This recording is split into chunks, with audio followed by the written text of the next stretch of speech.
to put on record, I actually intentionally took, because we are dealing with how do small businesses in marketing operate. I selected you, two of you, both of that, because sort of small business and the medium. Yes, we are not dealing with the micro yet, but small business and micro. Okay. And also with the unique characteristics of your business, which we would sort of discuss. We will talk about later. So let us also speak to Mr. Amiru. Is it Andewu? Yes. Yes, sir. It's Andewu. Andewu. Okay. Yes, sir. Hi, Madam Victoria. Hello. Good morning. I'm fine. You? I'm blessed. I'm blessed. Thank you. Thank God. Yes. I'm Isaac Asarianewu. Yes. And yes, currently a student of GamePar and also a business person with so many experience. Yes. I established my company in year 1998. That is over 2 decades ago. Yeah. And I'm into fast-moving consumable goods. That's the FMCG. And the industry is one of the fastest growing industry currently in the world. And though, yes, the profit margins are small, but it's a recruiting, it's very good industry, simply because the goods move very fast. So basically that is what I do now as a form of introduction. Okay. That as a form of introduction. That's good. Let me just get this thing.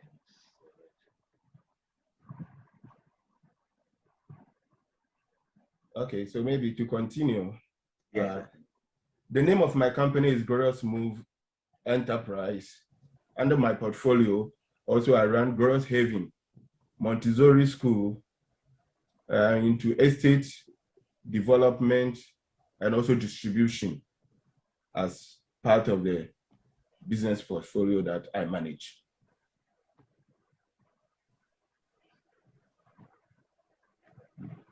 Okay. The bit is a bit smooth. Yeah, that's exactly what you do.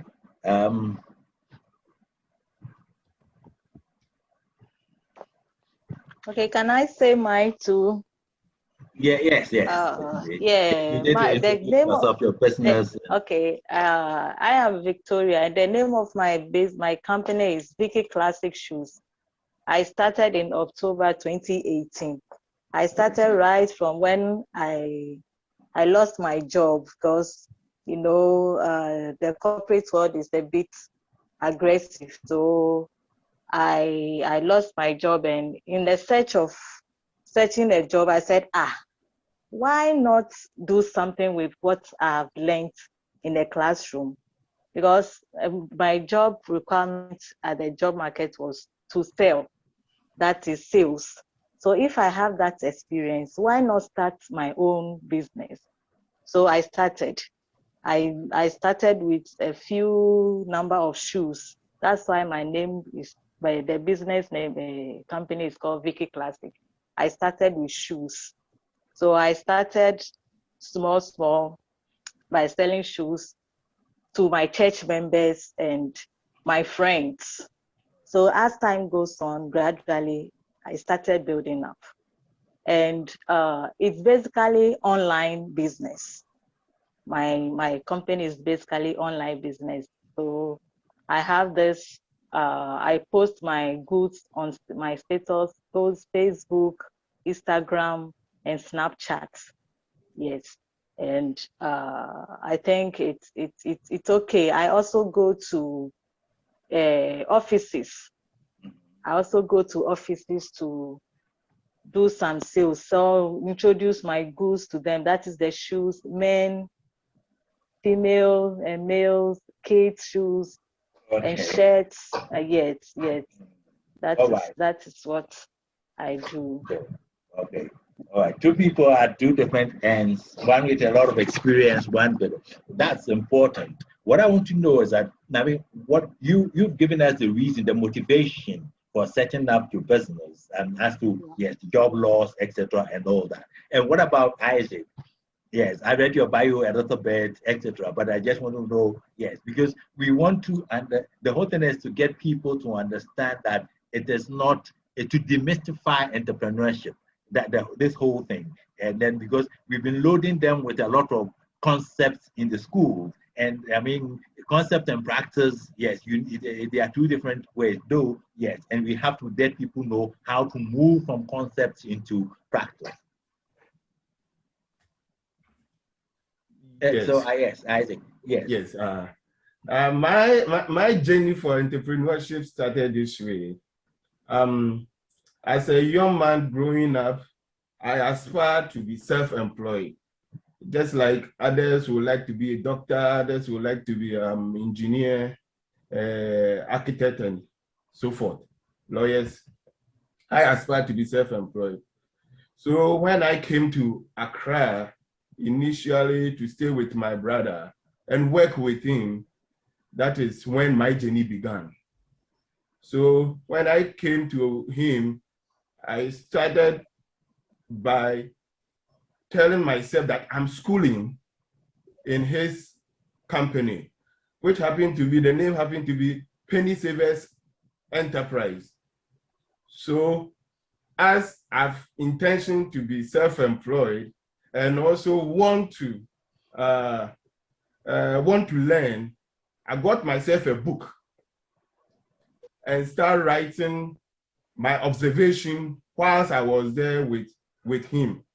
So I will know how the market trend is at that time.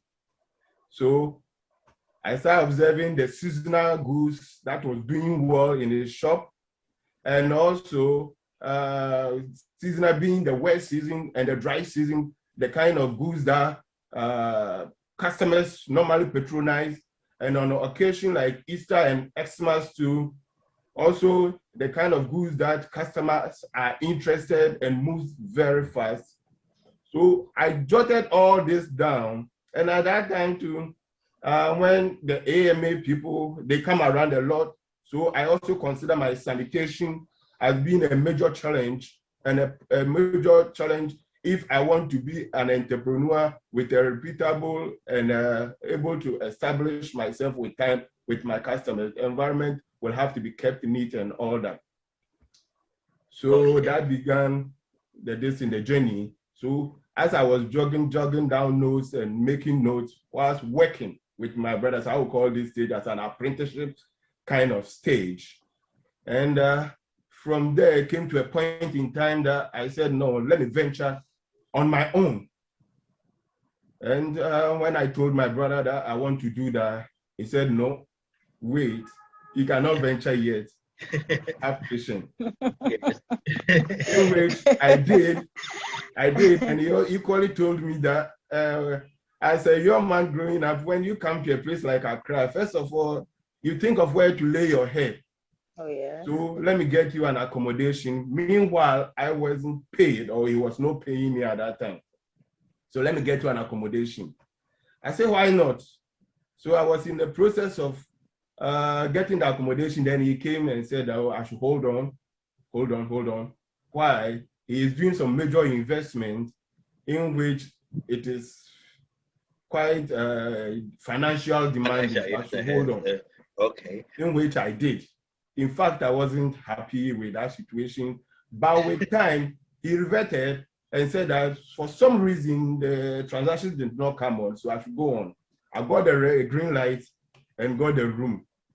And as a young man, managed to get myself some TV and a refrigerator in my room and so forth.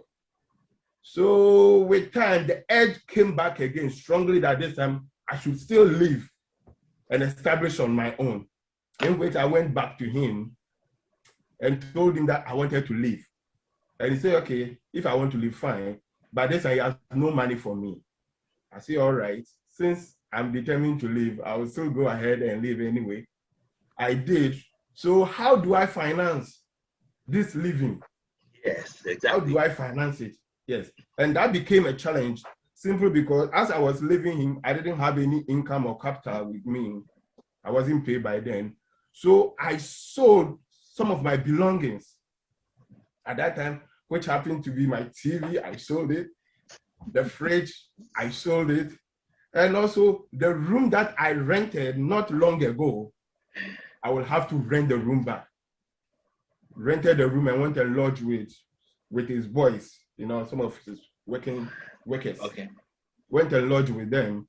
Then ventured and went and bought container. So I started humbly from a container shop and went to family members for money in terms of support to stock the store. And also by then when I was with him, I was doing a bit of purchasing for him. So I got to know one or two people and I went there for credit items. So you went to see some of the people that that supply him and you went for some credit. Exactly. Okay. That so it's basically more of So because most of the time, one of the main things in the small starting up, most entrepreneurs, people we talk about entrepreneurship. The issue is that how do I get the money to start? How do I? Yes, sometimes it's not about getting the big. It's not about the money. Yes, it's true. It's true. For you to start, it is about who you can get a little bit of commissions here. About getting a little funds. Yes, that's the whole thing. Yes, because in your industry you are dealing with FMC, sorry, FMC, and that fast-moving consumable goods. Consumer products. Yes, the margins are not that very. They are not big. Okay, but it means that you have to do a lot of throughput. You have to sell a lot to be able to. Yes, people. Get a lot of customers. Yes. And basically, it's the same concept. I've looked at some of the very big international retailing companies like the Tesco's, the Sainsbury's, and all those things. And basically, it's the same thing, but the scale is just the scale. The concept, the business model is the same, but the concept that is gone. It's at a certain way. Because they buy, and then because of their size, they're able to get a lot more discounts from their manufacturers to be able to sell. Yeah. So how do you manage that in your business, Mr. Amenu? Like at the moment. Yes. What open here? Managing in terms of securing goods. Yes. In securing goods, as I've already said, I did that through credit. Yes, through credit facility. And though it was difficult, so at a point in time, I have to go and seek for a loan also from a sibling. Yes. Right. From a sibling in which I had it in a foreign currency that I have to pay it later on. So I go to the companies also. Yes, like the Unilever outlets, Nestle, and other other FMC goods outlets. Yes, to see goods to come and sell, which is a very fast-moving industry, as I've already said. So how do you meet, because most of them, they have some criteria for their distributors. They have small and a very large and that sort of thing. But then also they have you have to get some amount, a minimum amount of money to be able to start as a distributor for them on all that. Those are some. How do you manage some of these things? Like the money that you borrow, that's what you use to pay those things. That's you reinvest. You reinvest. Is that how you do it? Yes, basically that is how I did it. I did it by reinvesting the money that I had. And also with the distributorship, initially when you go to them, they start you from somewhere. They start you from somewhere. So basically when you go to Nestle, for example, at that time you were supposed to give about 100,000 deposit for them to supply you. So if you cannot pay the 100,000, what you do is that you partner with someone who have that capacity to purchase. Then you partner with. So when the person goes to buy the goods, then you go and source up a from portion and then sell it for you to be able to meet that, because they also give you some time, a period for you to be able to sell the goods and come back and that sort of thing. Exactly. So, a target is given. So your outlet becomes a kind of a twin outlet, a twin outlet for the person, for the umbrella person, and you are able, both of you are able to sell that quantity and be able to go back for another set. Yes. Oh, that's good. That's good. For retailing, yes, in this country, yes. I want to do some personally. I want to do some research on the retailing, especially in this country. I've been looking at it. I've got some things I'm trying to write about them, about retailing in this country. Yes. Yours, Mrs. Mason, yours is more. It's likely in the same vein, but then you're also dealing with marketing. But then the business model is slightly different. Yeah. How do you it's do different. Distributors? Yes. How do you do? Yes. Okay. For me, when I started, initially I got some suppliers that supply me with some of the goods. That's the shoes, men's shoes, the shirts. So I go to them. I took some money from my savings. So I used those savings and I used it to purchase some of the shoes. That is sizes of the shoes. And then as I have bought them from my suppliers, I told them that as time goes on, I may come for a larger quantity. Yeah, normally they give you a large quantity because you know there's a competition. So if you want to buy something small, they won't give it to you. So I assure them that I just started. So they should allow me to get a smaller quantity. As time goes on, I'll come for a larger quantity. So that is what I did. And God being so good, I think as I started going to the offices, I realized that people in the offices don't have much time. They can't get time to go out to buy things that they need. So it's like I have solved some problem. Yes, I have solved a problem because somebody needs a shirt for a conference. And then from Monday to Friday, he wouldn't have the time to go out and look for the shirt. So as I get to the office and I showed him the shirt or the shoe, sir, this is what I have.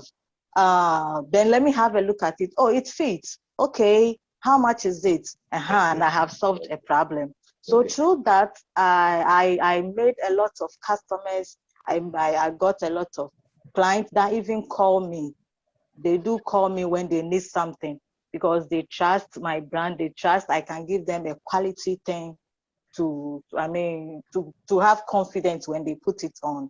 Yes. So I slowly started with my own coins that I have, and God being so good, I think I have some suppliers that supply me things when I needed them. And I also order some from outside. Okay. Yes, I order some of the goods, mostly some of it from outside. Yes, I do that. And before it comes, I have to inform whoever, that's the customer, that this so and so product will come in 2 or 3 weeks' time. Are you ready to wait? If you are okay, then fine. Then I'll have to order it for you. Yes, though that is how my business is going now. So you order, it's just a mail order thing. You order and give it. Yes. That sort of thing. Yes. Your orders are based on your ordering is based on orders you receive. You have to go to the market, get somebody who wants to buy it in particular. Then based on that order, then I'll order for it. Yes. Then you order and then so you don't I'll order for it. Yes. So it's more of, you don't have a lot of brick and mortar. You don't have big like warehouse or stores at the moment. No, I don't. I don't have it. I don't have it. I don't have it at all. Yes. I don't have it like it's Mr. also Isaac do. Yeah. Yes. It's another. And it's a good venture, a good business venture. Yeah. For those who are complaining of unemployment, they can try it. It really helps. Yeah. It really helps. Yeah, because it's sort of, I'm looking at it, it's gradual and kind of you can build on. It cuts down some of the initial capital cost investment, like getting, renting a store. A whole bunch of, because if you're going to get a store now, I mean, a concrete or something, yes, and the amount of money you have to pay, and then the whatever the rents. I mean, for a year, 2 or 3 years of rents and advance. All that money for now, like you have to use it as your capital to turn around until you're able to generate some money before you can. Yes, you can look at that portion. Yes, it's more of an online sort of thing. Most of the big supermarkets are looking at some of these concepts now with all these motto.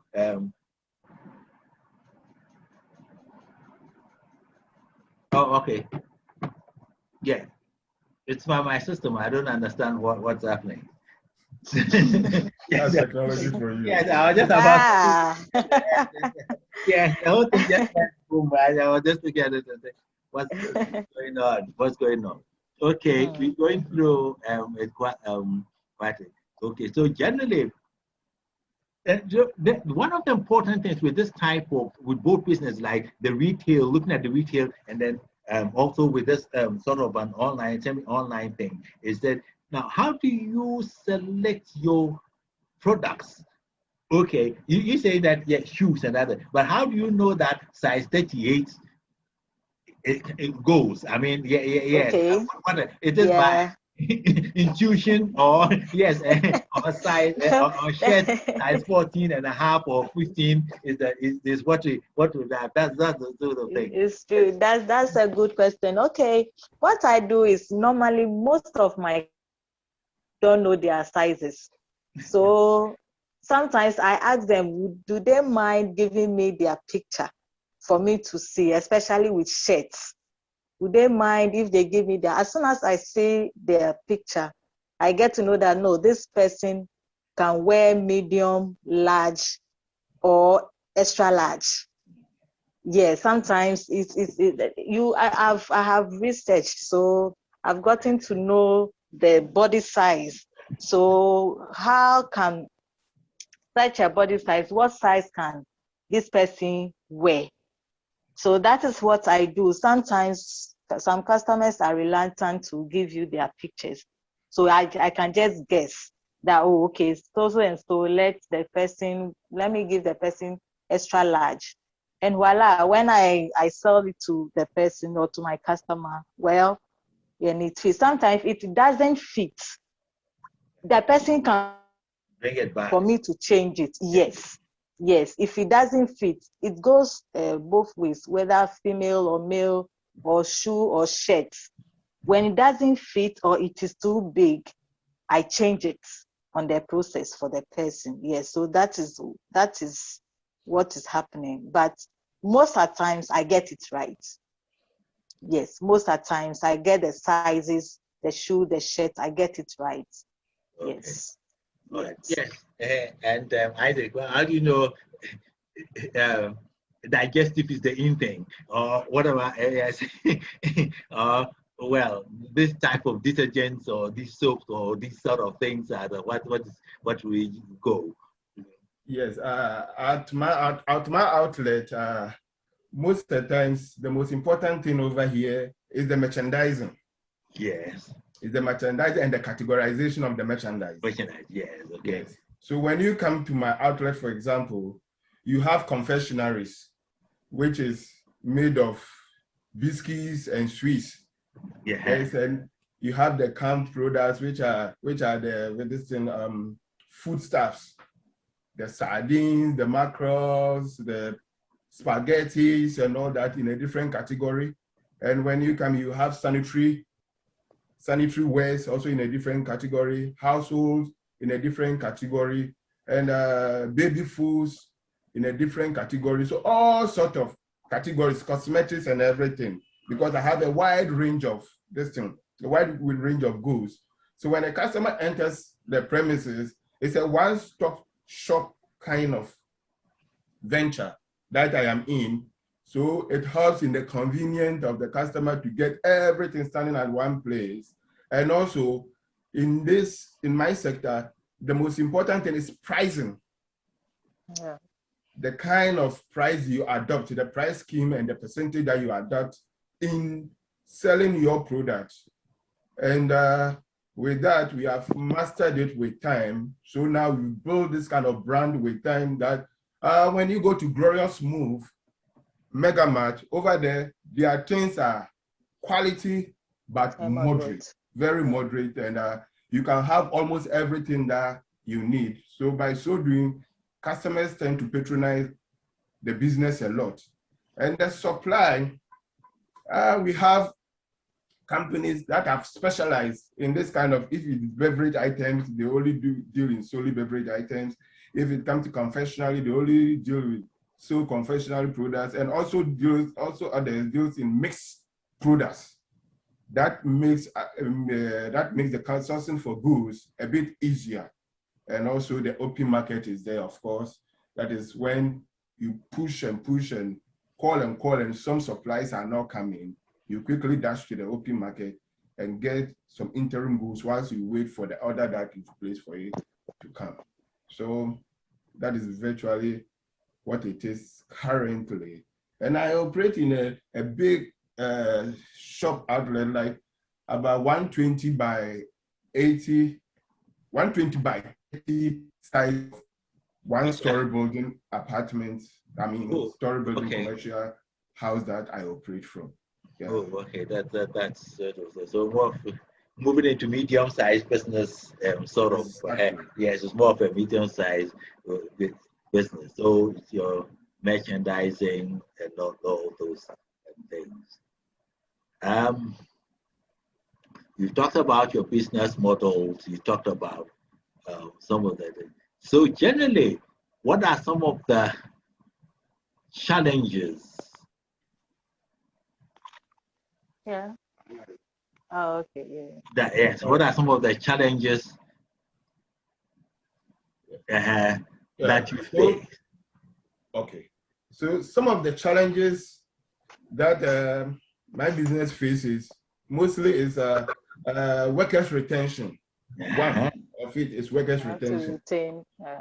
Because when people come in, as they enter, then they are looking the way out, looking for a way out.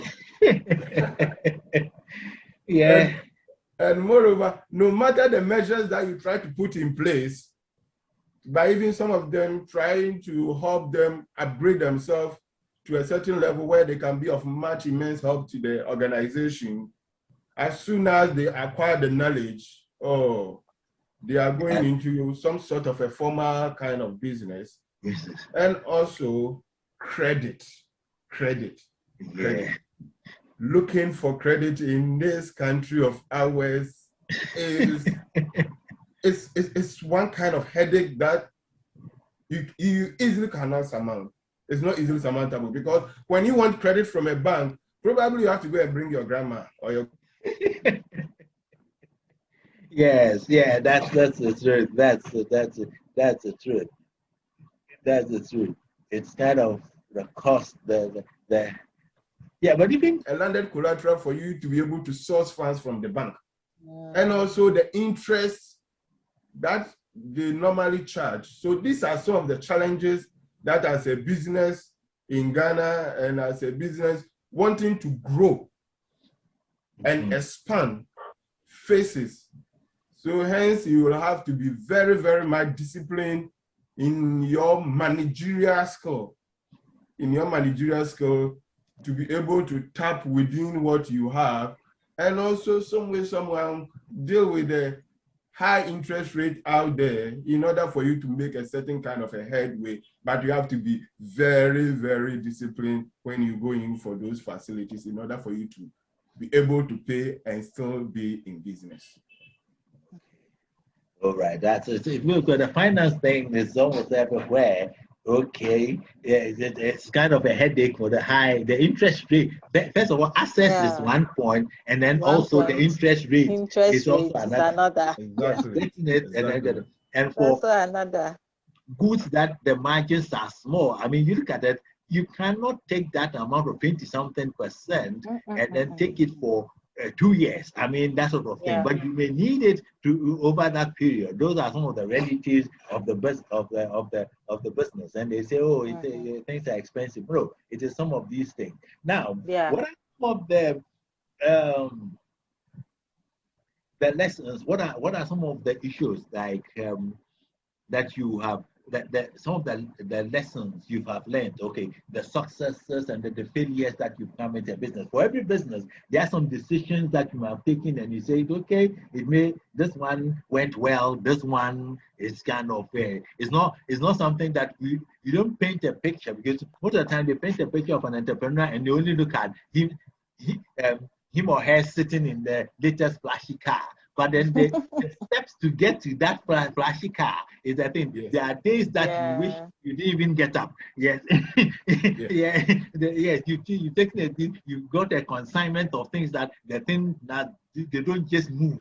That particular consignment, that decision, they don't just move anywhere. Those are some of the things. So tell us a little bit about some of the successes and the failures in the business for people to know that, look, it's a bumpy road. It's not a one to just push this thing and you become a millionaire the following day.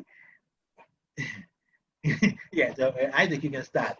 Yeah. Oh, okay. Thank you. Thank you.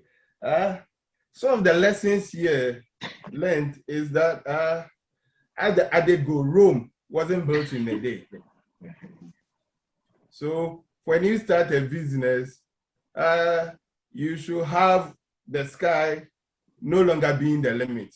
So everything is progressive. You move from one stage to other stage to another stage, on so and so forth. So when I started this very small as a boy operating from a container. And there, because having the desire to serve my community very well, and also making a one-stop shop for people to sort of have an ambience where they can shop and feel free to roam about whilst they have fun in shopping, is, though I deal in product, I attach services to the product in order to augment the product that I sell, and hence bring in more customers. And so another success is also that with time, as I've been in business for a long while, I built kind of a brand because of positioning and always looking out for new things to expand within the organization in order for me to be viable and look current so far as this industry is concerned. And also introduce new technology. So we have this point of sales technology, point of sales solution for the customers, in which we use contactless card to buy, and also use this kind of mobile interpretability. That's a mobile phone payment, like mobile payment and all that in the outlet. That is helping the business grow. And out of this thing, out of all, I also ran a school, have a Montessori school, out of this business that is regarded as not being so much of a profit, but believe you me, it's good business. It's good business. It's good business. And so, that I've also ventured into other businesses like estate apartments, real estate apartments. So these are some of the successes that I have chalked in this field of business. Yeah. Before Vicky comes in, okay. Now, though, whatever talking about failures, let us talk about the biggest one, the global one. So during the COVID, what happened? Yeah. Yes. How did you? That one, the biggest one. Let me come in with this. Okay. As you know, as the COVID came, as it came, the president, that's our president says that there should be a ban of funeral, wedding, church. So you can imagine me as an entrepreneur selling shoes, dresses, and then shirts and other wearables for people. So you could imagine that since nobody is going to church, nobody is going to a funeral, nobody is going to a wedding or those things, those programs, you could know that you should know that there will not be sales. Yes. So from the time that the president banned those programs, my sales went down. Yeah. And I have goods with me that I need to sell so that I'll pay my suppliers, but I wasn't able to. Yeah. So it's ended like I owe some people, especially my suppliers, that I need to pay them. You see, so I tried, and most of our workers too were home. Some work in the some work in their home. Work in the home. So they are not going out. So they are not buying. Yes. They don't need any new shirt, any new thing to take out. So they are in the comforts of their homes, so they don't buy. So if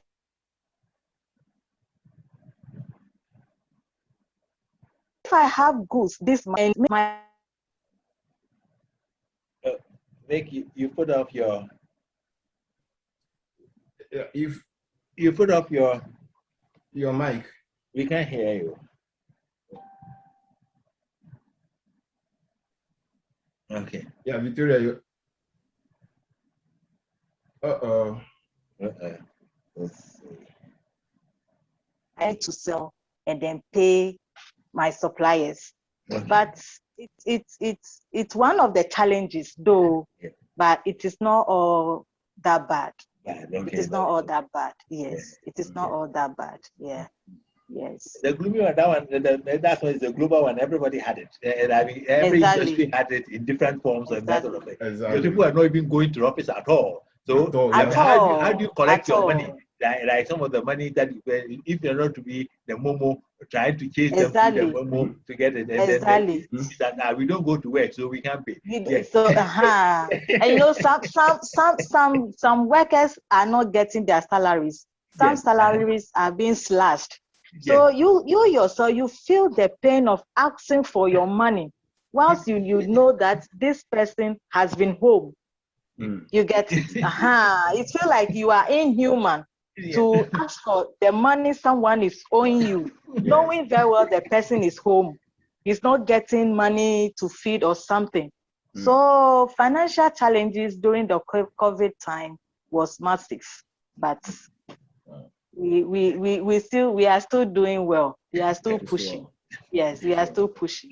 We are still pushing. We have that zeal, so we are still pushing. Yes, I think. Yes. With my industry, when the COVID-19 pandemic issue ensued, to my industry, it was sort of a mixed bag. I fall within the category of the essential services. Oh, okay. Yes, within the category of essential services. So during the lockdown, we were still operating. We were still operating because of the consumable nature of the goods that I deal in industry that I am in. So during the COVID, my industry is one of the industries that benefited in terms of sales, in terms of demand. And it was there for the general public to stock how food. Yes, they don't know what is coming next. So they better buy food and go and keep it. All the children are at home. Everybody stock it. So they were stocking. They were stocking and buying. So the toiletries, the laundry soaps, and especially the food. The provisions. They were just queuing and buying in a quantity that at the normal circumstances they will not buy. They will not buy. Yes. But because the family is in the house, I mean, including the children and everybody is in the house, there's no movement. But yes, so people are eating. Yes, so people have to consume this fast-moving products. So the COVID for my industry. So the blessing for your industry, basically. Yeah. You see, the that's the two ways of the coin. Exactly. Two sides of the Two sides of the coin. You were benefiting, and it has. I was affected. Yes. Yes. Yeah, that's so if you are, let's say, if you were to have he's got a retail sort of industry, at only fast moving goods groceries basically. If you have it's a departmental shop, and you have, let's say, clothes as part of your merchandise, that side of the business will not be moving. Definitely. Yes. That's it. I mean, people just come in, they want to buy the basic essentials and all those things, and and then just get out. And then the other thing is the COVID, how to do the COVID protocols, what is required, all this. How to, which is, how did you find that cost? Was it substantial, or was it just one of the things that you have to do? Provide water, provide these things, washing of hands, all those things, hiring somebody to be at the gate to make sure people who come in, they don't exceed the number. How did that go? Isaac? Yes, that is one of the challenges that came with the COVID. Yeah. Because it became an additional cost to the organization. Yes. In which it becomes a bit difficult to pass it on to the customer. Simply because that is a protocol. That is a protocol, and if you want people to really patronize you, that is what you have to put in place. You are supposed to provide. So the distancing of the customers, and also the fear factor that you can easily, be done with the disease. Also became kind of an emotional challenge that the company, basically made of the staffs, were going through simply because of the unknown in terms of the pandemic. But the expenses that came with it because of the high volume of patronage. So it balanced the equation whereby you can give free water for the cleaning, the toiletries and the soaps.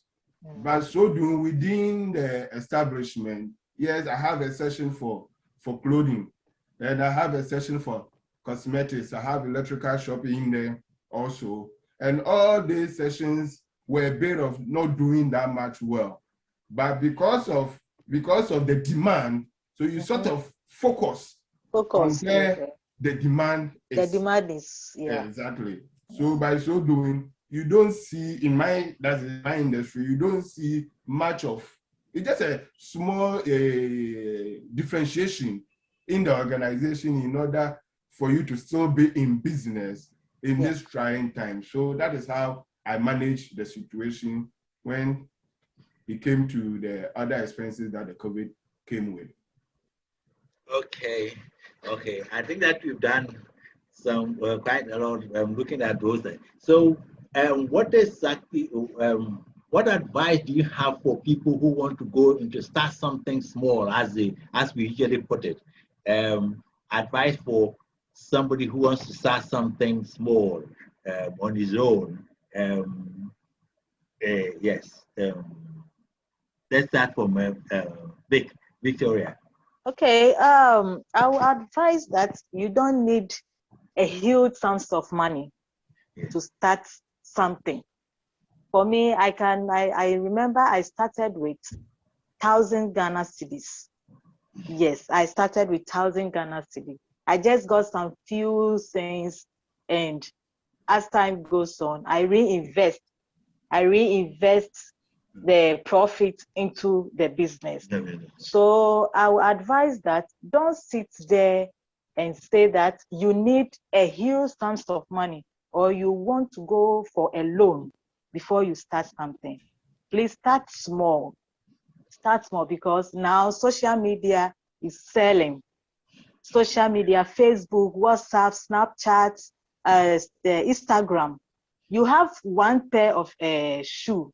You can post it on your status, and I bet you'll be amazed how many people will ask of prices. Oh, we are saying, I mean, the size. You'll be amazed. So please start small. Don't wait till you get a huge sums of money before you say, oh, now I have arrived. I want to do something. I have to venture into this business. No, start small. So you reinvest the profit into the business. As time goes on, you reach exactly where you want to be. Thank you. Okay, good. What about Isaac? Yes. Yes. My advice to our cherished audiences is all you need as an entrepreneur and as wannabe self-employed or in any field is an idea. When you have an idea, whatever it is, it comes with the know-how and the ability to make sure that that idea comes to pass. So you have the idea and you should have faith. And as my sister has already said, you should prototype the idea. Start small. Start small. Dip your leg in the water. Don't step in it. Dip your leg in the water and see the depth of it before you dive into the water. So starting small is very much key. And as a continuous student of the institution of GIMPA, per my experience in these 3 years that I've been with the organization, or the institution rather, I realized that every semester is a cocktail of business opportunities on its own. Yeah. The courses provides you the opportunity to catch your vision, polish your inbuilt like talent that you have or aspiration that you have, to be able to come out and be successful in business field. So students that are in GIMPA are very much fortunate. Oh yes. To be in that institution where after completion you have no excuse but to do well in every venture that aspect of your that you find yourself, because the business opportunities over there, the idea, every subject, every course is a business potential of its own. So you can just imagine the opportunities are huge. All right. Okay. Thank you very much for coming and then be part of it. I will get back to you with your letters and also the other bits that you require to do. Yes, and all that. I'm really happy. Yes, I thought marketing part of yes and all that. So at least I can see that yes, it's making some progress with what I did. Yes, and then we hope that we will be able to. What your ideas will also benefit our brothers who are coming in, etc. Yes. Some other people, the issue is that to take the step is the whole thing, and the goal is take it because it's kind of risk averse. The whole thing is you're afraid. If somebody can go back analyze the whole issue, if I do it and didn't go well, they can do it. No, people will laugh at me. That sort of laugh at you. Yes, hey, people fail 2-3 times before they can even get it right. I mean, getting some goods. Sometimes you can do it. Next time you realize, no, if I take 10 cartons, I won't be able to. Yes, it's 2 weeks. Or if I take this, it will work. Rather, just let me change the categorization and make sure I take 2 cartons of this, 5 cartons of this, and be able to be comfortable with it and can sleep well. That is it. Okay, then. Oh, all right. So, thank you very, very much. Welcome. Yes. Thank you for having us. Thank you. All right. Thank you.